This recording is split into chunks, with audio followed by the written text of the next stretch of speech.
नमः शिवाय। शिव अक्षेत्र का वर्णन। गंगा गंगा इत्यादि नदियों के तट पर अनेक तीर्थ हैं। सरस्वती नदी भी पवित्र नदी है। इसके तट पर रहने वाले व्यक्ति ब्रह्म पद को प्राप्त करने वाले हैं। हिमालय पर्वत से निकलने वाली पवित्र गंगा जी 100 मुख वाली है और पतित पावनी है। इसके तट पर वास करना पुण्यदायक है। इसके तट पर काशी आदि अनेक पुण्य क्षेत्र हैं। वहाँ पर निवास करना मोक्ष प्राप्त करना है। सोनभद्र नदी के तट पर स्नान व्रत आदि करने से मनुष्य गणेश की पदवी को प्राप्त करता है। 24 मुख वाली नर्मदा नदी के तट पर निवास करने वाला व्यक्ति वैष्णव पद को प्राप्त होता है। जो व्यक्ति तमसा, रेवा, गोदावरी आदि नदियों के तट पर वास करता है वह ब्रह्म हत्या आदि से छूट जाता है। कृष्णा, वेणी, विष्णु लोकदायिनी और तुंगभद्रा आदि नदियाँ ब्रह्मलोक से निष्कासित व्यक्तियों को अपने तट पर जन्म देती हैं। सरस्वती, पंपा, कन्या, श्वेता, कावेरी आदि नदियाँ भी पुण्य प्रदान करने वाली हैं।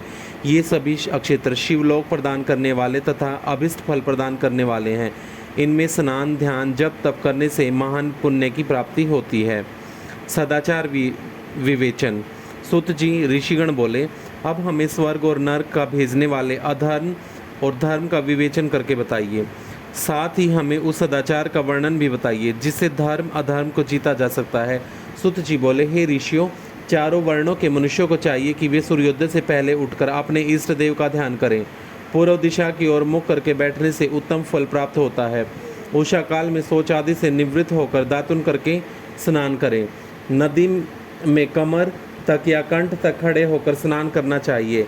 घुटने तक के जल में स्नान करना पड़े तो मंत्र बोलकर स्नान करना चाहिए। इसके पश्चात तीर्थ के जल से वहाँ के देवों और अपने इष्ट देवों को संतुष्ट करें। वस्त्र पहनकर पितरों का तर्पण करें। आचमन संध्या उपासना करके गायत्री का जप करें। तीनों समय प्रातः, दोपहर और सायकाल में संध्या करें। सायकाल की संध्या पश्चिम की ओर मुख करके करें। उंगलियों की छिद्रों से सूर्य को अस्त होता हुआ देखें। प्रदक्षिणा कर शुद्ध आचमन करें। अपनी आमदनी के 3 भाग करके खर्च करें। धर्म वृद्धि उपभोग धर्म से चित्त को बढ़ावे। बचत को कोष नियत करें। थोड़े में निर्वाह करने की आदत डालें। ऋषि कर्म के धन में से 10वां भाग दान करें। व्यापार के धन में से 6ठा भाग दान करें। यथाशक्ति याचकों को दान करें। दूसरों के दोषी की तरफ ध्यान न दें। क्रोध को उत्पन्न करने वाली बात किसी से न कहें। प्रातः, साय, संध्या और अग्नि होम करना चाहिए। सूर्य की वंदना करें। हरिओम नमः शिवाय।